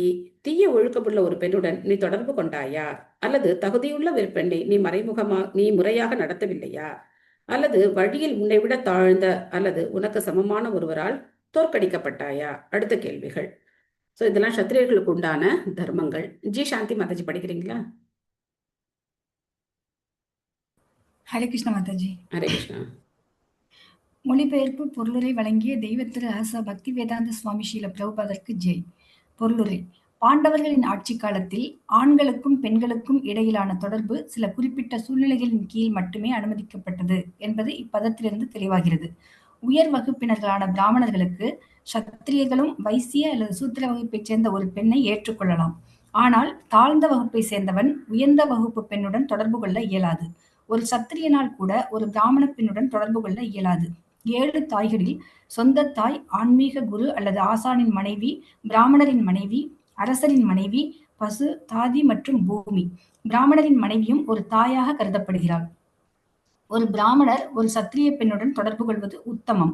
ஆனால் ஒரு சத்திரியர் ஒரு பிராமண பெண்ணுடன் தொடர்பு கொள்வது அதர்மம் என்பதால் அது கண்டிக்கப்படுகிறது. ஓர் ஆணுடன் தொடர்பு கொள்ள அவனை அணுகும் ஒரு பெண்ணை ஒருபோதும் மறுக்கக்கூடாது. ஆனால் அதே சமயம் மேலே குறிப்பிட்ட விஷயத்தையும் கருத்தில் கொள்ள வேண்டும். சூத்திரர்களை விட தாழ்ந்த பிரிவை சேர்ந்த இடும்பி பீமனை அணுகினாள். சுக்ராச்சாரியார் ஒரு பிராமணர் என்பதால் அவரது மகளை திருமணம் செய்து கொள்ள யயாதி மறுத்தார். பாண்டு மற்றும் திருதராஷ்டிரர் ஆகியோரை பெற பிராமணரான வியாசதேவர் அழைக்கப்பட்டார். சத்தியவதி ஒரு மீனவ பெண். ஆனால் மிகச்சிறந்த பிராமணரான பராசரர் அவள் மூலமாக வியாசதேவரை பெற்றார். எனவே பெண் தொடர்பை பற்றிய விஷயத்தில் பல உதாரணங்கள் உள்ளன. ஆனால் அவை வெறுக்கத்தக்க தொடர்புகள் அல்ல. மேலும் அத்தகைய தொடர்புகளில் பலன்களும் கெட்டவை அல்ல. ஆண் பெண் தொடர்பு இயற்கையானதே. ஆனால் அதை கட்டுப்பாட்டு விதிகளின்படி மேற்கொள்ள வேண்டும். இதனால் சமூகத்தின் புனிதத்தன்மைக்கு களங்கம் ஏற்படாது. தேவையில்லாத உபயோகமற்ற ஜனத்தொகையும் அதிகரிக்காது. உலக அமைதிக்கும் பங்கம் ஏற்படாது. ஒரு சத்திரியனுக்கு தன்னை விட தாழ்ந்த அல்லது தனக்கு சமமான வலிமையுள்ள ஒருவனால் தோல்வியடைவது கேவலமானதாகும். அப்படியே ஒருவர் தோல்வியடைந்தாலும் வென்றவர் தன்னை விட அதிக பலமுள்ளவராக இருக்க வேண்டும். அர்ஜுனன் பீஷ்மதேவரிடம் தோற்று போனார். ஆனால் அந்த ஆபத்திலிருந்து பகவான் ஸ்ரீ கிருஷ்ணர் அவரை காப்பாற்றினார். பீஷ்மதேவர் அர்ஜுனனை விட வயது, மரியாதை மற்றும் வலிமை போன்ற எல்லா வழிகளிலும் உயர்ந்தவர் என்பதால் அவரிடம் தோற்று போனதால் அர்ஜுனனுக்கு அவமானம் ஏற்படவில்லை.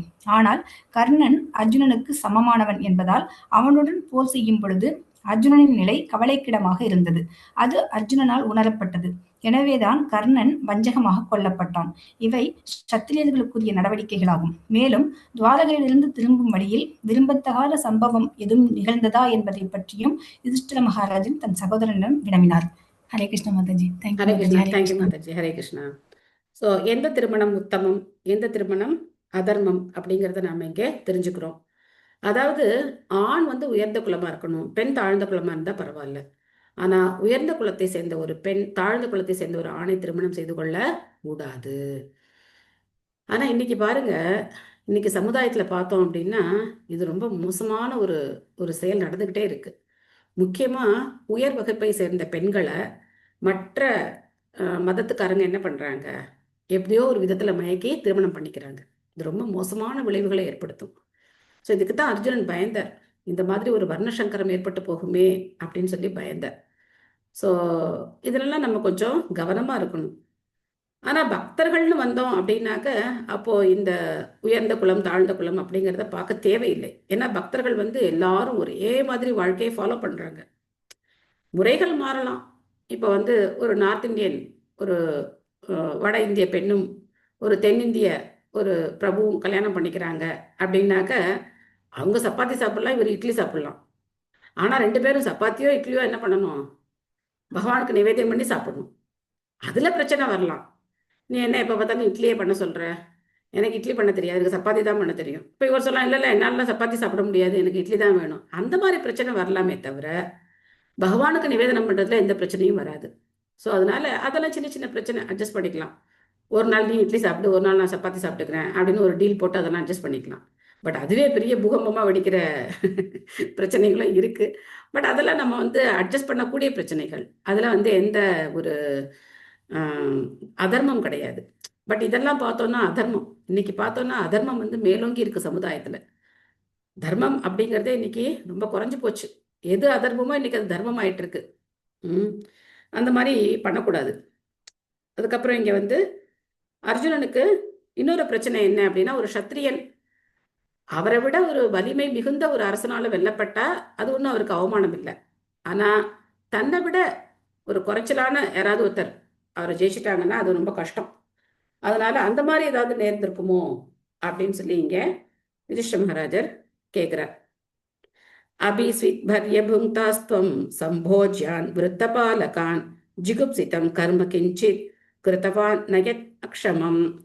உன்னுடன் உணவருந்த தகுதி உடையவர்களான முதியோர்களையும் சிறுவர்களையும் உதாசீனப்படுத்திவிட்டு நீ மட்டும் தனியாக உணவருந்தினாயா? ஏதேனும் மன்னிக்க முடியாத வெறுக்கத்தக்க குற்றத்தை நீ செய்தாயா? ஸோ இந்த கேள்வி எவ்வளவு முக்கியமான கேள்வி பாருங்க. ஸோ சாப்பிடும் போது கண்டிப்பா எங்கேயா இருந்தாலும் சரி, விருந்து உபசரிப்பு எதுவா இருந்தாலும் சரி, முதல்ல குழந்தைங்க வயதானவர்கள் அவங்களுக்கு பரிமாறணும்.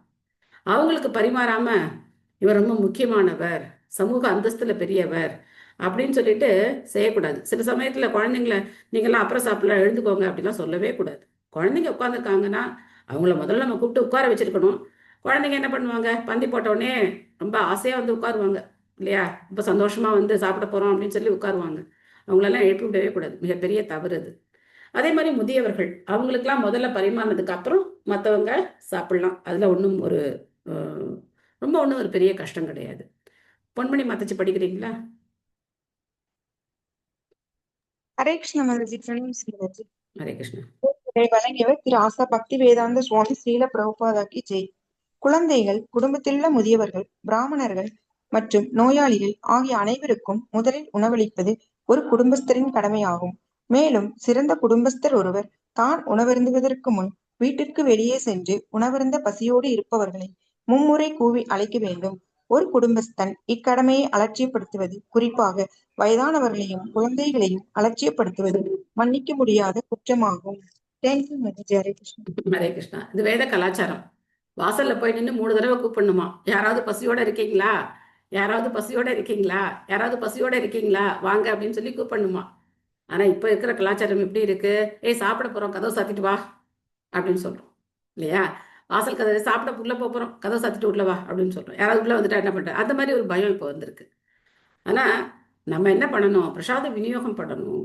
ஸோ இந்த மாதிரி நம்மளால தினம் பண்ண முடியலனாலும் ஒரு மாசத்துக்கு ஒரு தடவையோ 2 மாசத்துக்கு ஒரு தடவையோ எப்போ நம்மளால முடியுதோ அப்போ நம்ம என்ன பண்ணணும், நல்ல பிரசாதம் பகவானுக்கு நிவேதனம் பண்ண பிரசாதத்தை பேக்கெட் பண்ணியோ இல்லைன்னா கடத்தலில் கொண்டு போயோ எப்படியோ ஒரு விதத்தில் நம்ம அதை வந்து மற்றவங்களுக்கு விநியோகம் பண்ணணும். இதை வந்து ஒரு வழக்கமாக வச்சுக்கணும். வழக்கமாக வச்சுக்கிட்டு கோவிலில் தான் பிரசாத விநியோகம் கிடையாது, நாமளும் என்ன பண்ணலாம், ஏன்னா ஒரு கிரகஸ்தனுடைய கடமை கண்டிப்பாக வந்து எல்லாருக்கும் பிரசாதம் கொடுக்கணும். அந்த மாதிரி கொண்டு போய் நம்ம பொதுவாக வந்து இஸ்கான் கோவிலில் சின்ன சென்டர்லாம் என்ன பண்ணுவாங்க அப்படின்னா, சண்டே ஃபீஸ்ட்டு மீந்து போயிடுச்சு அப்படின்னு சொன்னா வாளியில போட்டு கொண்டு போனாங்கன்னா எல்லாரும் வாங்கிப்பாங்க. ரிக்ஷாக்காரங்க, காய்கறி விற்கிறவங்க, அந்த மாதிரி கொஞ்சம் கடத்தர பக்கம் போனா போதும், எல்லாரும் வாங்கிப்பாங்க. இங்க மாயாப்பூர்ல பிரச்சனையே கிடையாது. நீங்க 1000 கிலோ என்ன, எத்தனை கிலோ பண்ணாலும் சரி, இங்க வந்து மக்கள், லட்சக்கணக்கான மக்கள் வாங்கி வந்துட்டே இருக்காங்க. அது கொண்டு போன நிமிஷத்துல காலி ஆயிடும். கொண்டு போய் ஒரு ஒரு 10 நிமிஷத்துல பார்த்தோம்னா நம்ம பாத்திரம் காலியா இருக்கும். அந்த மாதிரி இங்க கூட்டம் வர்றதுனால அது வந்து ஒரு பிரச்சனை கிடையாது. ஆனா பண்ணணும் நம்ம அதை பண்ணாம நம்ம மட்டுமே என்ன பண்ணக்கூடாது, சாப்பிட்டுக்கிட்டே இருக்கக்கூடாது. ஸோ ஒரே ஒரு பதம் தான் இருக்கு. இந்த அத்தியாயம் நம்ம வந்து பூர்த்தி பண்ணிடலாம்னு நினைக்கிறேன். கஷ்டித் பிரேஷ்ட தமேனாத ஹிருதயேனாத்மபந்துனா சூன்யோஸ்மி ரஹிதோ நித்யம் மன்யசே தென்யதா நரக். அல்லது உன்னுடைய மிகவும் நெருங்கிய நண்பரான பகவான் ஸ்ரீ கிருஷ்ணரை நீ இழந்திருக்கக்கூடும் என்பதால் நிரந்தரமான சூன்யத்தை நீ உணர்கிறாயா? எனது அன்பு சகோதரனே அர்ஜுனா, உன்னுடைய பெரும் சோகத்திற்கான வேற எந்த காரணத்தையும் என்னால் நினைத்து பார்க்க முடியவில்லை. ஸோ இதெல்லாம் பண்ணியிருக்கிறதுக்கு வாய்ப்பே இல்லை. நீ இந்த மாதிரி தவறுகள் எல்லாம் கண்டிப்பா பண்ணியிருக்க மாட்ட. அப்போ என்ன ஆயிருக்கணும்? பகவான் இந்த உலகத்துல விட்டு கிளம்பி போயிருக்கணும். அதுதான் உன்னுடைய சோகத்துக்கு காரணமா இருக்கணும் அப்படின்னு சொல்ற. அகிலா மாதாஜி படிக்கிறீங்களா? ஹரே கிருஷ்ண மாதாஜி. ஸ்ரீல பிரபுபாதருக்கு ஜெய். உலக சூழ்நிலைகளில் ஏற்பட்டுள்ள முரண்பாடுகளை கொண்டு பகவான் ஸ்ரீ கிருஷ்ணரின் மறைவை பற்றி யுதிஷ்ட மகாராஜன் முன்பே ஊகித்தறிந்தார். மேலும் அர்ஜுனனின் பெரும் சோகத்தின் காரணத்தால் தான் இப்பொழுது இது யுதிஷ்டரால் வெளிப்படுத்தப்பட்டது. இல்லையெனில் இதை வெளிப்படுத்துவது அவருக்கு சாத்தியமாகி இருக்காது.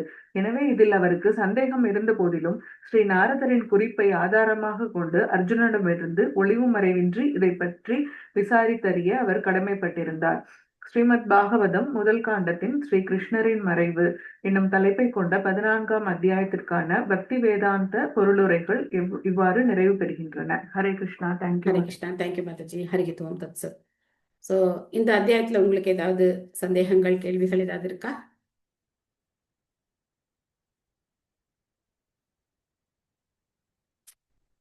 ஹரே கிருஷ்ண மாதாஜி. சொல்லுங்க மாதாஜி. அது காட்டு தீ திடீர்னு பரவுது, அது மாதிரி இந்த பௌதிக உலகத்துல இருக்க முக்குணங்கள் நம்மளை எப்ப வேணா, எந்த குணம் வேணா நம்மளை வந்து பாதிக்கும். காட்டு தீ உதாரணம் எதுக்காக அப்படின்னா, இந்த பௌதிக உலகத்தினுடைய துன்பங்கள். இந்த பௌதிக உலகத்துல யாரும் துன்பத்தை விரும்புறது கிடையாது.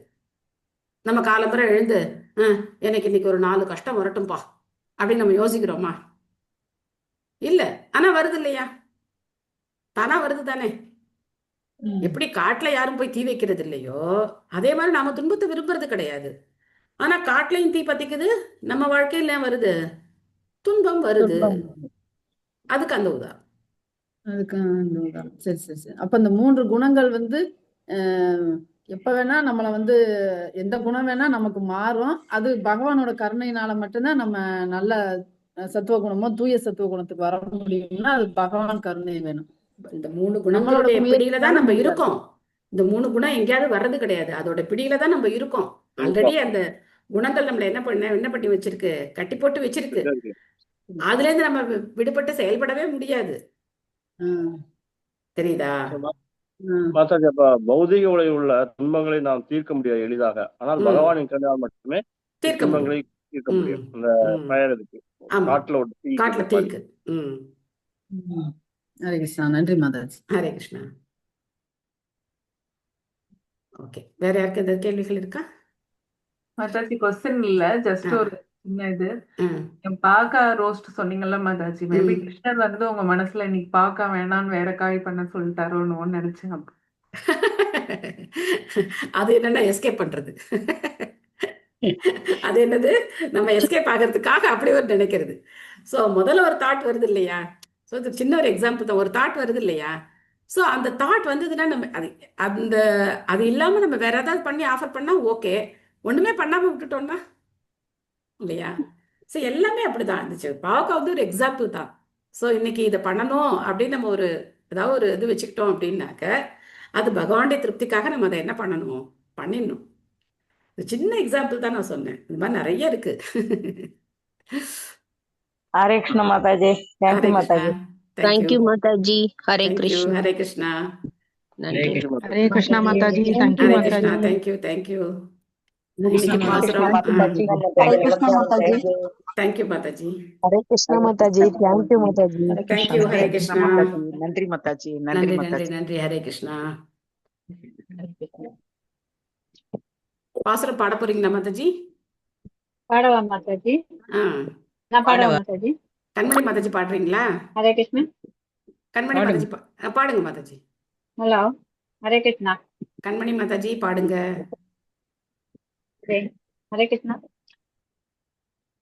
கண்மணி மாதாஜி கேக்குதா இல்லையா?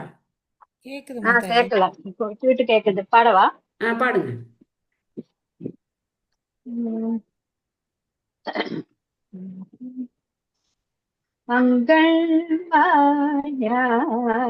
மங்கள்மாயத்து அரசன் அபிமான மங்கள்மாயத்து அரசன் அபிமான பங்கயமாய் வந்து பள்ளி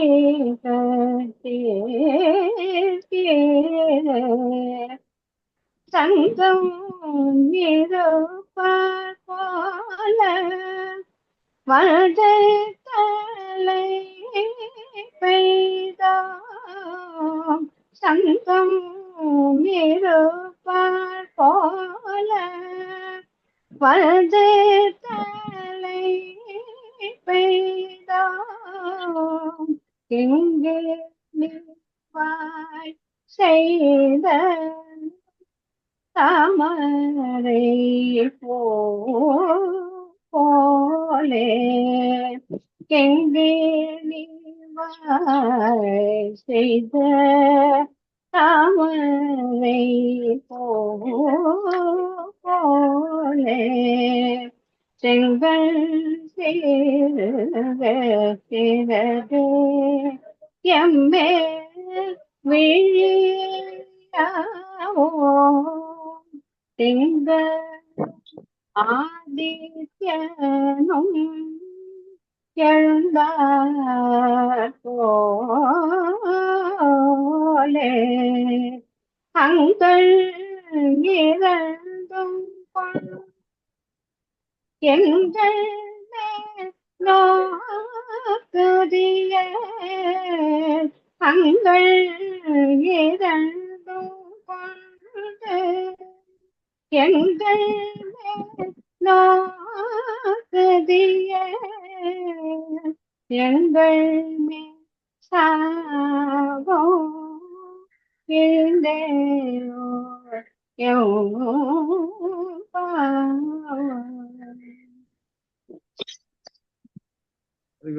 ஹரே கிருஷ்ணா. நல்லா பாடுங்க மாதாஜி. ஹரே கிருஷ்ணா. நல்லா மாதாஜி நல்லா பாடுங்க. கண்மணி மாதாஜி வந்து ரொம்ப ஃபேமஸ். அவங்க வந்து நிறைய கீர்த்தனங்கள்லாம் எல்லாருக்கும் கத்துக் கொடுக்கறவங்க. ஸோ கும்பகோணத்துல ரொம்ப ஃபேமஸ் அவங்க. நல்ல சிங்கர், நல்லா பாடுவாங்க, பஜன்ஸ் எல்லாம் ரொம்ப நல்லா பண்ணுவாங்க. Thank you Mataji. Kanmani Mataji. Hare Krishna Mataji. Hare thank you Krishna. Mataji. Thank you. ஸ்கூல்ல குழந்தைங்களுக்கெல்லாம் நிறைய கத்துக் கொடுத்துருக்காங்க கீர்த்தனங்கள்லாம். Thank you Mataji. Hare Krishna. Hare Krishna Mataji. Hare Krishna. Hare Krishna Mataji. Thank you Mataji. Thank you. Hare Hare Krishna. Krishna. Thank you Mataji. Hare Krishna. Hare thank you. Krishna Mataji. Thank you Mataji. Hare Krishna. Thank you. Hare Krishna. Mataji. Thank you. Hare Krishna Mataji. Thank you Mataji. Hare Hare Krishna. Krishna Prabhu. Mataji சொல்லுங்க. ஹரே கிருஷ்ணா. ஹரே கிருஷ்ணா. ஹரே ஹரே கிருஷ்ணா. ரெண்டு கொடுத்துருவோமா? ஹரே கிருஷ்ணா. ஹரே கிருஷ்ணா. கிருஷ்ண கிருஷ்ண ஹரே ஹரே. ஹரே ராம ராம ராம ஹரே ஹரே. ஹரே ராம ஹரே ராம ஹரே ஹரே. ஹரே கிருஷ்ணா. ஹரே கிருஷ்ணா. பாவனேபியோ